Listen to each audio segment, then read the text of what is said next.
Olá, sou o pastor Murilo. Estou aqui mais uma vez para trazer uma mensagem de amor e de esperança para o teu coração. Mãos à obra. Você sabia que o livro de Neemias fala de estratégia, administração, relacionamento humano, gerenciamento, motivação, mobilização, fiscalização de obras e de como enfrentar dificuldades? Pois bem, Neemias traz um argumento atualíssimo que você não pode desprezar. Neemias ensina que em 52 dias o povo restaurou as 10 portas de Jerusalém que haviam sido queimadas e os muros destruídos por Nabucodonosor, que permaneceram destruídos por 142 anos, como podemos ver em Neemias capítulo 6, versículo 15. Nesse livro, aprendemos que Neemias delegou tarefas para nada menos de 38 grupos de pessoas diferentes durante aqueles 52 dias. Sabe para quê?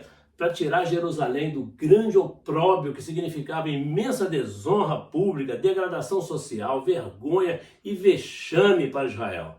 Verifique na sua Bíblia, em Neemias capítulo 3, versículo 1 a 12, que as expressões a seu lado e junto a ele se repetem. E nos versículos 16 a 32, as expressões depois dele, diante da sua casa ou defronte da sua casa se sucedem em cada versículo deste maravilhoso capítulo 3. E examinando a sua Bíblia, você perceberá que essas expressões não se encontram no texto por acaso. Por trás delas existem lições, princípios e sabedoria de Deus. Neemias estabeleceu missões e tarefas para unidades de trabalhadores e estabeleceu o trabalho em unidades familiares a cargo das próprias famílias, segundo as cidades, segundo suas habilidades pessoais e outros atributos. Você encontrará nesse texto pessoas de todas as nacionalidades e atividades, pobres ou não, sacerdotes, homens casados e solteiros, jovens e mulheres, pessoas segundo suas profissões. Por exemplo, mercadores, levitas, servos do templo, que viviam em Jerusalém e que viviam em cidades próximas. Todos estavam trabalhando com o mesmo objetivo, o mesmo propósito. E Neemias foi pioneiro na organização do que chamamos de mutirão dos nossos dias. Mutirão é a mobilização coletiva para auxílio mútuo de caráter gratuito. Creio que você já ouviu falar disso e creio também que é um trabalho dos mais difíceis de se organizar nas igrejas contemporâneas. Examine e extraia desse texto alguns princípios que deveríamos aplicar imediatamente em nossa vida cidadã e na nossa vida cristã, no sentido de participarmos do destino da nossa sociedade, da sociedade que vivemos, no lar, no trabalho, na política e principalmente na igreja. Você não pode se conformar com o caos, ou seja, com o estado de completa desordem, falta de compromisso e desobediência que existe por aí afora. Antes, com o auxílio de Deus, temos que transformar o caos em cosmos, que na Bíblia significa ordem, beleza, harmonia. Jerusalém estava um caos, arrasada, cheia de escombros, totalmente destruída. Hoje, muita gente já viu tudo isso através da mídia ou presencialmente. Muros quebrados e portas queimadas pelo fogo. Naqueles dias, muita gente já havia chorado muito. E hoje, ainda há muita gente chorando por aí afora. Mas foi necessário naquela época que Deus enviasse um líder que pudesse olhar por aquela mesma paisagem e pudesse tomar uma atitude e reagir.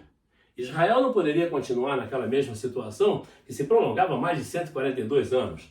Tampouco nós, nos dias de hoje, podemos aturar o que está acontecendo no nosso país e no mundo. Há no mundo e na igreja 3 tipos de pessoas: construtores, destruidores e os que obstruem para causar dificuldades. Tem gente que ajuda a construir, outros que só pensam em destruir o que já foi realizado e outros que só atrapalham o que se deseja fazer. Com qual dessas personagens você se identifica? Em qualquer atividade, é necessário haver coordenação. Coordenar significa liderança. Colocar a pessoa certa no lugar certo, em qualquer área da vida, na família, na igreja e na política. Esse é o princípio adotado por Neemias.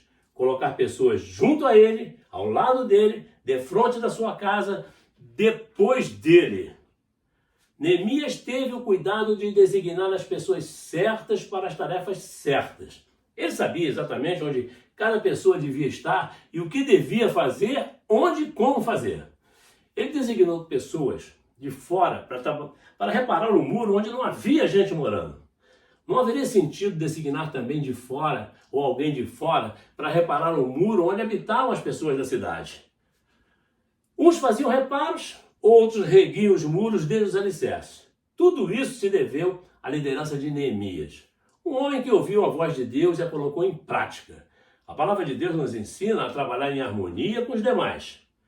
As expressões a seu lado, junto dele e depois dele, mostram que as 38 equipes que estavam trabalhando em harmonia, sem ciúmes, sem rivalidades, fazendo cada uma a sua parte com alegria e motivação, no mesmo propósito. Examinando este livro, você reparará que nos nossos dias isso não tem acontecido nas igrejas e muito menos neste mundo tenebroso em que estamos vivendo.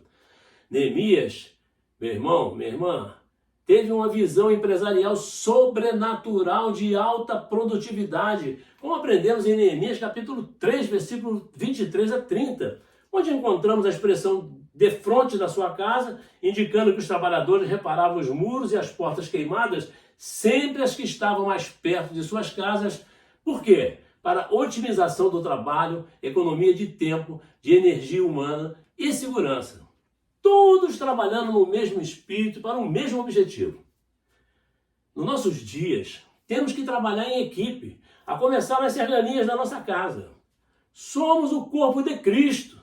Nossa missão é cumprir a grande comissão de Mateus, capítulo 28, versículos 16 a 20.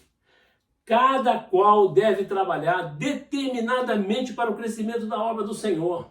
Se alguém falhar, o projeto comum falhará. Quando você busca o bem da coletividade, você está buscando o seu próprio bem. Na igreja, devemos nos alegrar com os que estão alegres e nos entristecer com os que estão tristes. Quando um membro está feliz, todos deveriam celebrar com ele. A vitória de um deve ser a vitória de todos. Esse é o princípio da cooperação.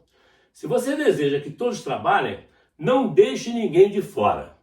Nosso grande problema na igreja e no mundo, de uma maneira geral, é que um pequeno grupo trabalha e um grande grupo assiste. Se você não trabalha e não participa ativamente, não se sentirá membro do grupo. Você não reconhece aquele projeto como seu e nem sua a igreja. Todos devem ter algo para fazer na igreja. Se nós desejamos o crescimento e a edificação da obra de Deus, todos devem estar envolvidos. Há trabalho para todos. Há uma atividade para você. E você tem que descobrir o seu chamado, ou seja, aquilo que você vai fazer prazerosamente.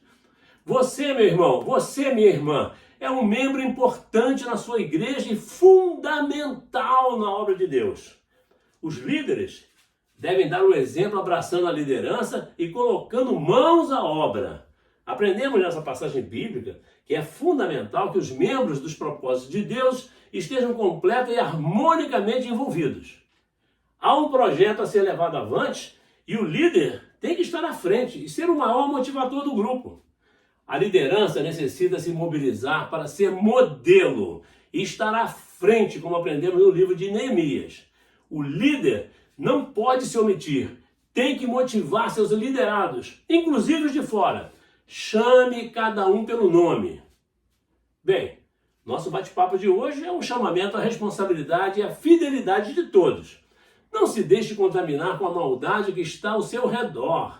No meio de tanto pecado, imoralidade, sensualidade e ausência de Deus, permaneça firme na caminhada com Jesus e mãos à obra. Pronto, nosso bate-papo fica por aqui. Semana que vem tem mais, mas não esqueça.